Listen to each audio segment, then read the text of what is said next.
एक व्यक्ति था, लड्डू गोपाल जी की सेवा करता, लेकिन उसका एक मित्र था, वो शंकर जी की सेवा करता था। और शंकर जी की सेवा करने वाला जो मित्र था वो बड़ा धनवान हो गया, और लड्डू गोपाल जी की जो सेवा करता था वो अभी भी साधारण सा ही था। एक दिन दोनों मित्र मिले तो शिव जी की आराधना करने वाला भक्त लड्डू गोपाल जी की आराधना करने वाले से बोला, भाई तुम आज तक कभी उठ नहीं पाए, तुम उसी स्थान पे हो, उतने ही दायरे में हो, कभी बढ़ नहीं पाए आगे। गोपाल जी की सेवा करने वाला बोला, मेहनत तो बहुत करता हूँ लेकिन क्या करूं, बढ़ ही नहीं पा।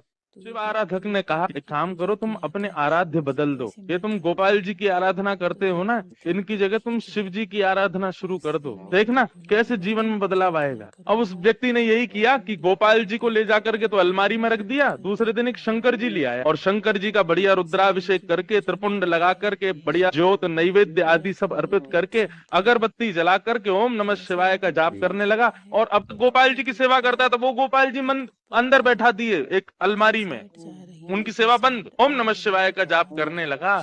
जैसे ही इसका जाप पूर्ण हुआ, मालाओं को नेत्रों से लगा करके इसने शंकर जी को प्रणाम किया, तभी दिखता है कि अगरबत्ती का जो धुआं था ना, वो उसी अलमारी की तरफ जा रहा था जहां गोपाल जी बैठे थे। तो इसके मन में भावना आई कि आज तक इनकी आराधना करता रहा तो मुझे कभी कुछ दिया नहीं, आज तक भी मैं सामान्य हूँ, और अब मैं शंकर जी की आराधना कर रहा हूँ, उनको नैवेद्य धूप दीप दिखा रहा हूँ, तो अगरबत्ती की सुगंधी भी उनको नहीं लेने दे रहे, खुद ले रहे हैं अंदर अलमारी में बैठ के। रुको इनको अभी बताता हूँ। उठ करके गया, अलमारी खोल करके जैसे ही गोपाल जी को पकड़ने लगा, इतने में ही गोपाल जी सच में प्रकट हो गए और उस प्रकट होकर के उसका हाथ पकड़ लिया। जैसे ही गोपाल जी प्रकट हुए, उस भक्त ने कहा, बोले भगवान आप प्रकट हो गए? बोले हाँ प्रकट हो गए। बोले तो फिर ये तो मैं सबको बता दूंगा कि भाई शिव जी की आराधना से गोपाल जी प्रकट होते हैं। गोपाल जी बोले नहीं भैया, हम शिव जी की आराधना से प्रकट हुए ऐसी बात नहीं है। तुम शिव आराधना करो, सूर्य आराधना करो, चंद्र आराधना करो, किसी की भी आराधना करो, उससे हमको कोई दिक्कत नहीं है,